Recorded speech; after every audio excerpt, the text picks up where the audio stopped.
L'examen clinique du sein est un enseignement destiné aux étudiants du DESM1.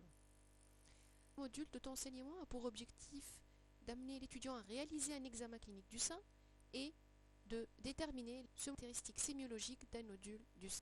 Le cancer du sein est un problème de santé publique en Tunisie. De par le monde, le cancer du sein, c'est le premier cancer chez la femme, mais en Tunisie, on assiste à une situation particulière avec des formes localement très évoluées, avec une taille moyenne environ de 4 cm, ce qui est un facteur déjà de mauvais pronostic. À défaut de moyens de dépistage actuellement non disponibles encore en Tunisie, vous savez maintenant que le diagnostic se fait déjà à partir d'une taille de 1 cm. Et à 1 cm, on a déjà 10 puissance 9 cellules, ce qui représente environ 8 ans d'évolution, déjà qui est faite par la femme elle-même, mensuellement, et qui a une sensibilité assez faible d'environ 25%.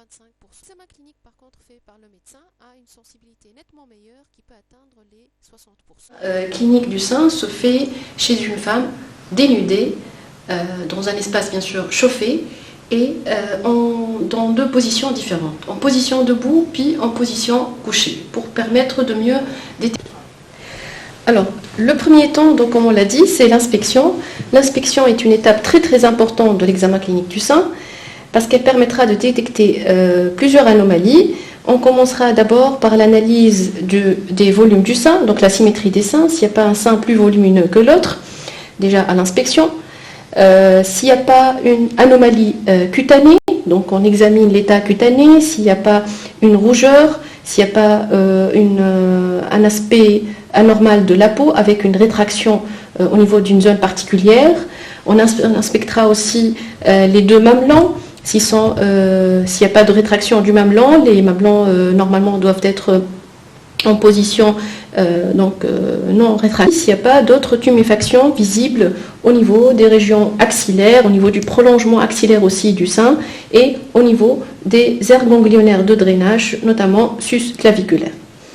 Donc ensuite, on passera à l'inspection aussi en position couchée. Donc la deuxième étape consistera à une deuxième phase de l'inspection, mais aussi à la palpation qu'on fera en position couchée et debout chez la patiente. Donc pour un meilleur confort de l'examen sur cette vidéo, on le fera en position couchée. Donc, en vérifiant toujours l'inspection en position couchée, on va noter par exemple sur ce mannequin qu'il y a une anomalie particulière au niveau de la peau, qui est l'aspect ici en peau d'orange. Donc un aspect anormalement infiltré de la peau avec un œdème rappelant l'aspect de la peau d'orange justement. Donc c'est pour ça qu'on l'appelle un œdème en peau d'orange. Donc là, ça témoigne d'une anomalie probablement sous-jacente. Donc bon, sur ce mannequin, on ne voit pas des signes inflammatoires, notamment la rougeur, des sécrétions anormales spontanées, mais il faudra toujours les vérifier et comme j'ai dit tout à l'heure, la rétraction cutanée. La deuxième étape de l'examen donc, consistera à la palpation. Donc la palpation, elle est faite selon 3 méthodes différentes. L'essentiel toujours, c'est d'explorer les 4 cadrans du sein. Donc on subdivise le sein en 4 cadrans, donc selon une ligne verticale et une ligne horizontale, donc en 2 cadrans externes et en 2 cadrans internes. Donc il faudra balayer par l'examen clinique tous les cadrans du sein. Donc pour cela, on peut utiliser, comme j'ai dit, 3 méthodes différentes. D'abord, la méthode la plus couramment utilisée est celle de la méthode de palpation cadran par cadran. Donc avant de commencer à palper le sein, bien sûr, on va bien se chauffer les mains, puis on va utiliser la pulpe des 3 doigts ou des 4 doigts. Donc c'est à la palpation avec la pulpe des doigts. La palpation consiste en fait à faire une petite pression du sein donc contre la paroi thoracique avec un mouvement de roulé. Ce mouvement permettra de détecter s'il n'y a pas un nodule sous-jacent et de le coincer entre la peau et la paroi thoracique. Donc ce mouvement devra balayer tout le sein. Donc comme j'ai dit, soit par la méthode cadran par cadran, donc on glisse les doigts donc, sur chaque cadran à la recherche d'un nodule palpable. On palpe les 4 cadrans du sein sans oublier le prolongement axillaire parce que chez beaucoup de femmes on a une partie du sein qui se poursuit au niveau du prolongement axillaire. La méthode consiste à utiliser une technique utilisant des mouvements de monte et on descend selon une ligne. Il y a une autre méthode aussi, c'est la méthode circulaire qui consistera à examiner le sein de façon circulaire en escargot. Terminera l'examen du sein par l'examen de la région mamelonnaire, donc à la recherche d'un écoulement mamelonnaire au niveau du mamelon. On exercera une petite pression, c'est un peu douloureux, c'est vrai, de quel canal galactophorique ça provient et de quel cadran ça peut provenir. Donc après avoir terminé l'examen du sein, cet examen qui devra être fait de façon symétrique, c'est-à-dire sein droit puis sein gauche, on continuera par l'examen des aires ganglionnaires. Ça fait partie systématiquement de l'examen clinique du sein et ça consistera à examiner la région axillaire. Donc les régions de drainage ganglionnaire sont la région axillaire, la région susclaviculaire et la région cervicale qui n'est pas présente sur ce modèle.